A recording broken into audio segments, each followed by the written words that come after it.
어제 오늘로 해서 대선 100일이 남았습니다. 소위 D-100일입니다. 그래서 국민 그리고 유권자 여러분에게 인사 말씀을 드리는 것이 도리라고 생각해서 부랴부랴 라이브 기자회견을 마련했습니다. 제가 한 달 전 국민혁명당 대선 후보로 선출됐습니다. 10월 15일 날 제가 임명장을 받았습니다. 그 후로 오늘까지 딱 한 달 반이 지났는데 45일이 지났습니다. 그런데 이런 식으로 앞으로 100일을 가다가는 성공하기 어렵다 하는 생각이 들어서 다소 초조하긴 합니다마는 국민 여러분의 현명한 판단과 지혜를 믿기 때문에 끝까지 노력하겠습니다. 우선 지금 시중에 돌아다니고 있는 정광훈 목사가 뭐 흔들린다 하는 그런 세평이 있는데 이거 전혀 사실이 아닙니다. 지금부터 1시간 전에도 정광훈 목사는 사랑제일교회에서 그 부당한 교회 탄압 그리고 용역의 침범 6번에 거친 침범 그리고 심지어 주정 헌금까지 그 사람들이 조폭처럼 훔쳐가 버리는 이런 미중유의 사태를 당해서 정신적으로 육체적으로 대단히 고난을 겪고 계십니다. 그리고 이와 관련해서 여러 가지 압력과 회유, 공갈 등이 난무한다고 생각하고요. 그 안에는 정광훈 목사와 저를 좀 이간시키려는 공작도 교묘하게 들어가고 있다고 알고 있습니다. 그러나 저는 정광훈 목사를 믿습니다. 그리고 당초에 했던 약속과 신의를 믿습니다. 절대 흔들리지 않으리라고 생각합니다. 그리고 저로서는 상당히 긴 생애 동안 수많은 우여곡절을 겪었습니다. 수많은 우여곡절을 겪었는데 그런데도 생애 마지막 부분에 어떤 당에 의해서 압도적인 표차로 대통령 후보에 당선됐습니다. 이건 한 개인에게 굉장히 희귀하고도 귀중한 기회입니다. 저 이 기회를 시시하게 놓치지 않습니다. 저는 여기에 하나님의 섭리가 있다고 생각하고 저를 지금까지 키워주신 하나님 그리고 우리 조상에 대한 배려가 있다고 생각하기 때문에 열과 성을 다해서 최후까지 마지막까지 열심히 노력할 결심입니다. 어제도 제가 우연히 저녁에 목사님의 설교를 들었더니 그중에 얼마 전에 몇 년 전에 관계했던 황아무개 정치인에 대한 그 배신감을 많이 토로하시더라고요. 그러면서 뭐 그 황이라는 사람이 요새 반성하고 참여한다고 이런 얘기를 하고 다니는데 왜 그때 배신을 하고 이제 참여한다 그러느냐. 참여를 하려면 하나님도 하기 전에 나한테 와서도 해라 이런 얘기를 하셔서 제가 웃었습니다. 그래서 정광훈 목사는 그 황을 포함해서 몇 사람의 그분을 지나가는 정치인에 대한 나름대로의 배신감 때문에 괴로워하는 걸로 알고 있습니다. 그래서 제가 엊그제 또 목사님을 만나서 그 얘기했습니다. 목사님 나도 배신할 것을 우려하시면 그렇지 않습니다. 그냥 농담을 한 겁니다. 이러시더라고요. 그래서 제가 그랬습니다. 저는 배신을 많이 당해봤습니다마는 한 번도 다른 사람 배신해 본 적이 없습니다. 믿으십시오. 제가 그러고 왔습니다. 그래서 지금 여러 가지 사랑제일교회와 우리 국민혁명당과의 관계에서 아까도 말씀드렸듯이 정치적, 경제적 여러 가지 그 위기와 폭력, 압류, 회유가 막 난무하고 있습니다마는 그래서 지난 45일 동안 사실상 대통령 선거 운동을 할 만한 전혀 재정적인 뒷받침이 없었습니다. 그래서 자본주의 사회에서는 선거 캠페인하기 위해서 돈이 없으면 안 되거든요. 그래도 저는 끝까지 가겠습니다. 심지어 제가 가진 유일한 재산인 집을 아파트를 팔아서라도 끝까지 가겠습니다. 저는 이것이 하나님이 저에게 주신 사명이고 임무라고 생각합니다. 이런 자그마한 것 때문에 중간에 좌절하고 이러는 것은 말이 안 된다고 생각합니다. 두 번째 제가 말씀드리고 싶은 것은 어 윤석열 후보에 대한 것입니다. 윤석열 후보 측에서 우리 정광훈 목사의 여러 가지 사절들이 와 가지고 이런저런 어 회의를 설득을 하는 걸로 알고 있습니다. 제 얘기도 왔습니다. 그런데 이런저런 말로 정광훈 목사를 흔들지 말라. 제가 공개적으로 경고합니다. 하나님의 진로가 있을 것입니다. 그리고 최종 결정은 이 김경재가 합니다. 똑똑히 알아두시기 바랍니다. 그래서 오늘 아침에 우리 상임 선거대책 본부장은 고영일 부대표에게 제가 전화로 명령했습니다. 당으로 들어오는 당비를 다 챙겨라. 그걸 챙겨가지고 대통령 선거운동에 쓰겠다. 만약 그걸 잘 챙기지 못하면 네가 배임 행위다. 정확하게 해라 하고 지시했습니다. 정광훈 목사는 지금 공식적으로 우리 당의 대표가 아니기 때문에 고영일 대표에게 이 얘기를 했고, 우리는 적은 힘이라도 앞으로 100일 동안 하나님의 기적 같은 것을 만들어내겠습니다. 이와 관련해서 윤석열 후보에게 지금까지 100일 동안 쭉 100일 토론을 한다고 하면 제가 6번 질문을 했는데 이번 7번째 질문입니다. 윤 후보가 지난번에 광주에 가서 광주 5.18을 찬양 고무하면서 5.18을 헌법 전문에 넣겠다고 약속했습니다. 이게 굉장한 발언입니다. 헌법 전문에 어떤 역사적 사건과 정신을 집어넣기 위해서는 전 국민적인 토론과 합의가 있어야 하는 거 아닙니까? 예를 들면 우리나라 헌법 전문에 3.1 독립운동, 그리고 4.19 민주화운동, 이 정도가 들어가 있어요. 그런데 5.18을 갖다 집어넣으려면 5.18은 우선 집어넣기 전에 국민적 합의와 토론이 없습니다. 그런데 대뜸 대통령 후보라는 자가 와서 그런 거 따지지 않고 5.18을 헌법 전문에 넣게 되면 광주 사람에게 아첨하는 거예요.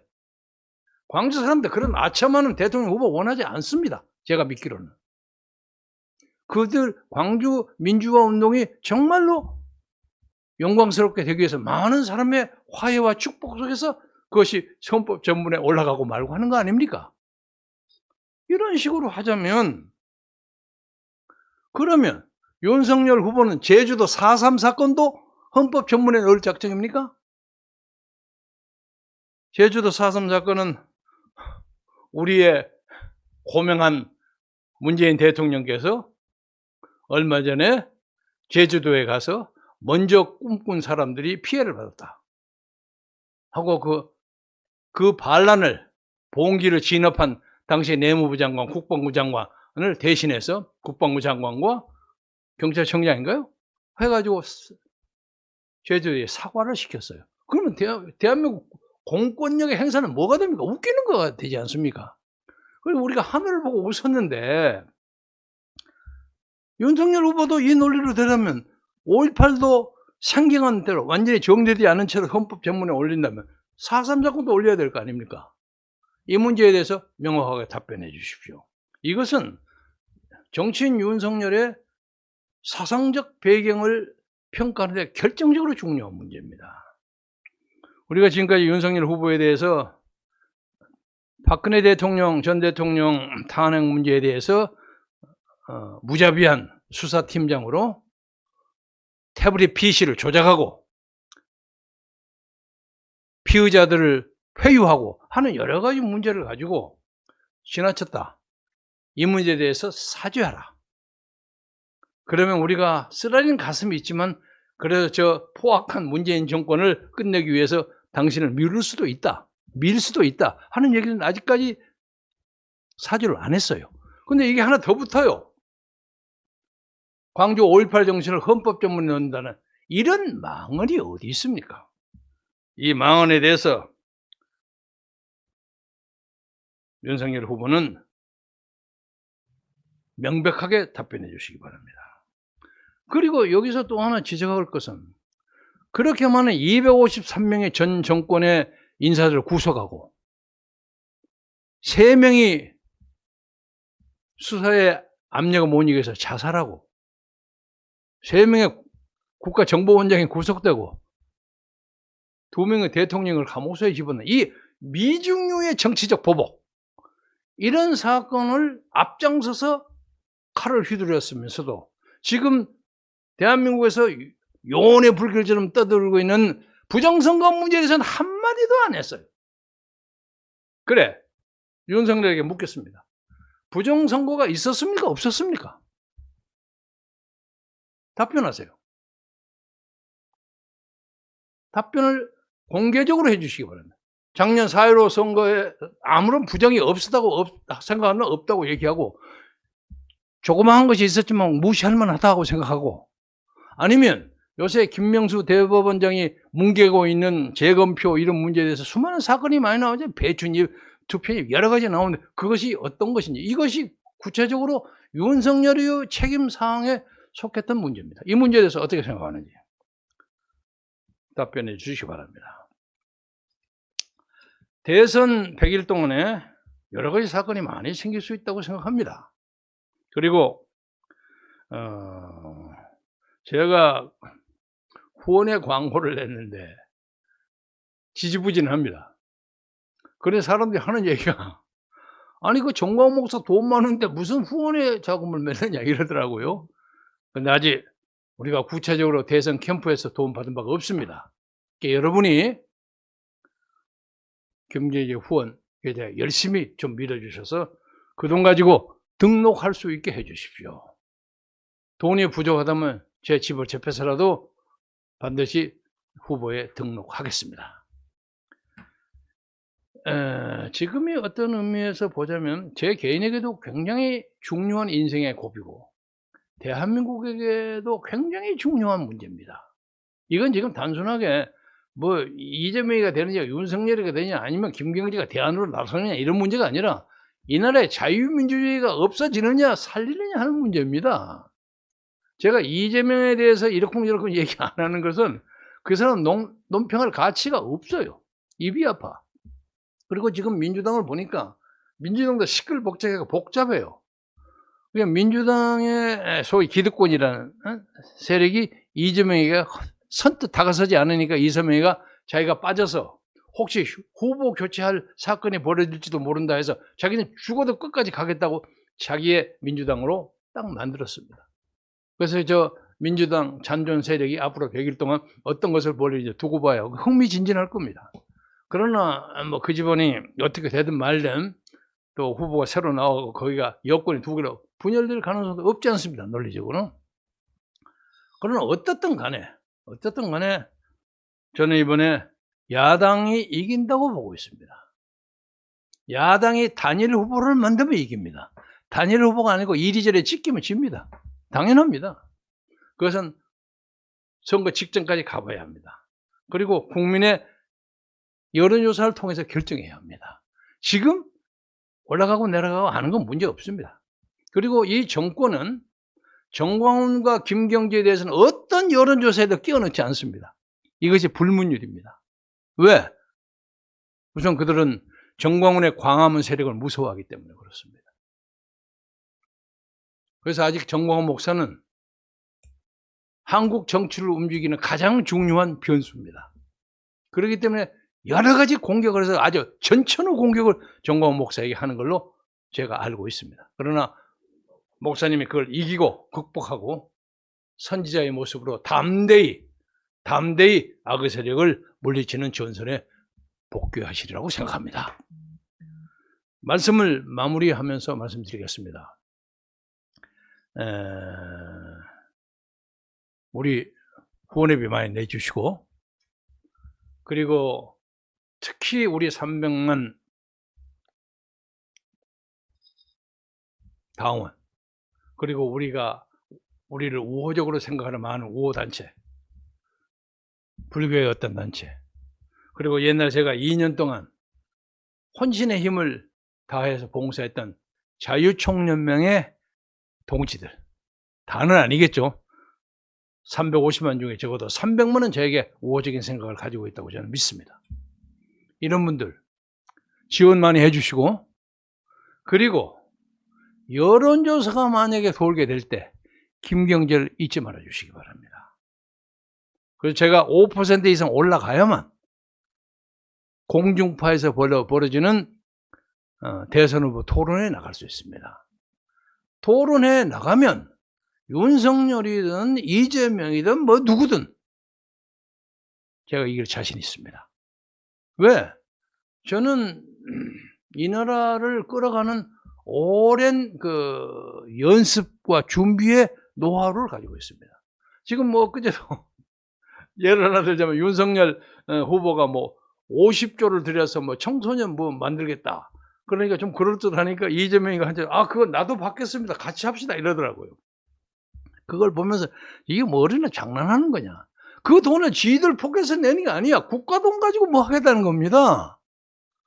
그러니까 돈을 50조냐 100조냐 그걸 문제 삼는 게 아니라 누가 50조 하면 나는 100조 하면 더 좋은 것처럼 보이죠. 그것이 사기입니다.